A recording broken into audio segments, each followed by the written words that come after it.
Hey guys, welcome back. So in this video we are going to look into pivot chart. Pivot chart are again a very important chart with respect to your data analysis. Any type of analysis and pivot chart are the first option that a lot of stakeholders might ask for, and they should have the capability to play around with the chart. So over to here I'm going to talk about the capability of the chart and how do we actually create it. So in the last video I actually showed you a glimpse of one of the chart, and I did show you that how did I actually try to color some of my values in there. So I tried to highlight a lot of values that actually showcase me that where I want to concentrate, or it is just for a show. It depends on what kind of a stakeholder you are dealing with and what they actually need. So in our example, we already have a table chart, so I am just going to convert this. So this is my standard way of working with any of the pivot or something like that. Once my validation is done in my table chart, I'm going to convert it into a pivot chart. So converting it actually gives me a very good advantage that the color expression and everything remains the same. And now I can start playing with it. As you know, we have values.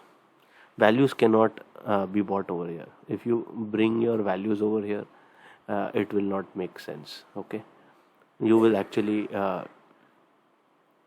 try to do something like this and you will not make sense. Okay, the analysis not make sense. So over here you have values. Values represents these two values over here. These are filters over here for dimensions. So if you have 50 dimensions here, you will have 50 buttons here. Very simple. Okay, so pivot chart is actually made for 5 or 10 levels. Basically we talk in levels. Let's say I have tried to create 3 levels. So I have 3 level having dimension 1 as the top level and dimension 3 at the bottom level. So I can drag one of the level onto the values, and I can say for this particular value, let's say expression 3, I have x, y and z and these are the color. Or I can switch the view saying for x, this is the comparison of both the measures. So this is how a pivot chart can help a customer define his own data. And when you just click on this plus button, you will have a explore view, a collapse view of the internal hierarchy of the another dimension. Let's say this b actually represents dimension 1 and dimension 2 has a value of c and d inside b, which is associated, so it is actually giving you that. And 56.84 is the value of total c and d. Okay, if you just add these two, you will have this. So you have a kind of a total over there, and this represents in a very good way, and this helps in a very good way. The options you have for these charts are the same options, actually saying that you can have a background color expression and all that, so that remains the same. In appearance you do have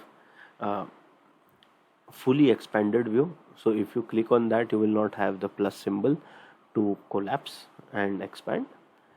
You have indented view, which gives you a proper Excel type format, which usually stakeholder wants.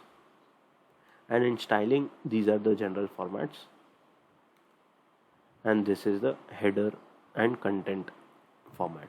So header means these headers you can actually type a number and you will have the header font size increased. You can actually give it a more darker color to make it a highlight. You can increase the size of your content as well. So these options are actually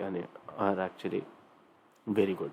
And one of the options that was highly asked was row hover cover. When I want to hover a row, I want to highlight that row. Okay, so the row hover color is something that I personally love,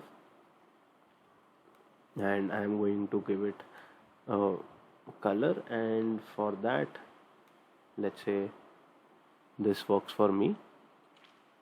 So for A, I have this.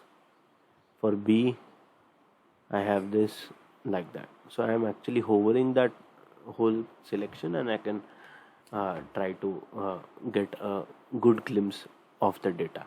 So the same features are available for the table and for the pivot, but the representation is very different. So this is how you can create a pivot chart, and I will meet you in the next video.